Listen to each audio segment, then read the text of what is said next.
Now we want to introduce you to someone. Meet Brittany Poulos. She is American. She's 21, currently in jail. This is her mugshot. What did she do? She lost her unborn child.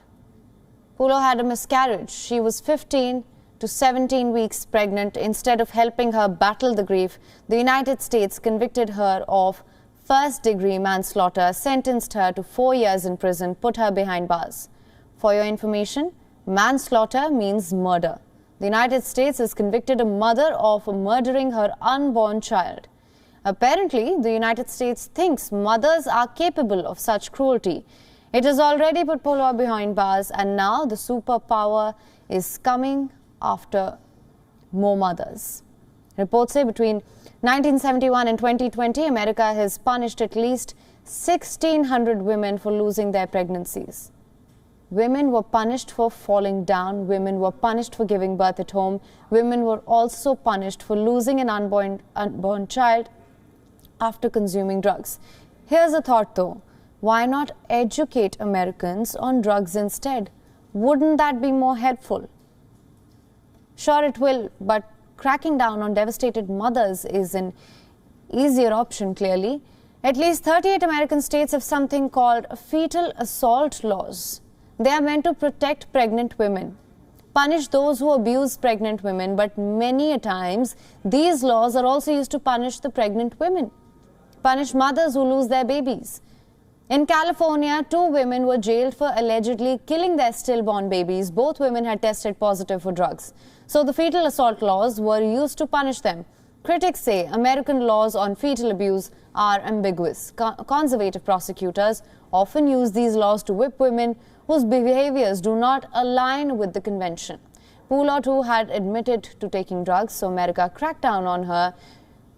Had she not suffered a miscarriage, America would have called Poulos' baby a crack baby. That's the term United States uses to mock babies born to mothers with drug problems. You see, women who have a drug problem need to be looked after, treated just like men with drug problems. But the United States chooses to put these mothers behind bars. Now, aren't miscarriages painful enough? Or do mothers now deserve to be punished for their own losses as well? Today, there's a countrywide wave in America, a trend to deny women the rights to their bodies. We already know what happened in Texas. It passed the heartbeat bill. Texas has banned abortion after 6 weeks of pregnancy. That's before most women even know that they are pregnant. In Mississippi, abortion is banned after 15 weeks of pregnancy. Lawmakers in Louisiana have approved a similar law. Arkansas has banned all abortions. All medical experiences are an exception. In New Hampshire, lawmakers voted to ban abortion after 24 weeks. There is no exception for rape or incest. Missouri had passed a law banning abortion after 8 weeks of pregnancy. Montana passed several bills restricting access to abortion. In Idaho, abortion has been banned after 6 weeks of pregnancy. Again, that's before most women even know that they are pregnant. This is the United States.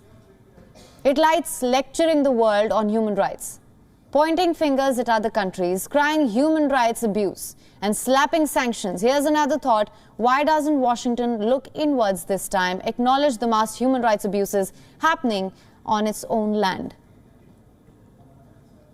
Shouldn't the torchbearer of human rights protect the rights of its own first? America is becoming the second El Salvador.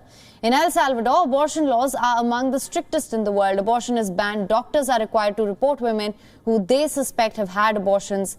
This is very simple. Abortion rights are human rights. No mother wants to harm her child. No mother in her right mind will ever think of falling down on purpose to kill an unborn child or take drugs to kill the child she has been carrying.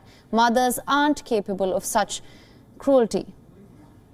So America needs to open that blindfold, get a new perspective of what's pro-life. A miscarriage is painful as it is. Abortions are hard enough, and Washington can spare mothers the added pain. WION is now available in your country. Download the app now. Get all the news on the move.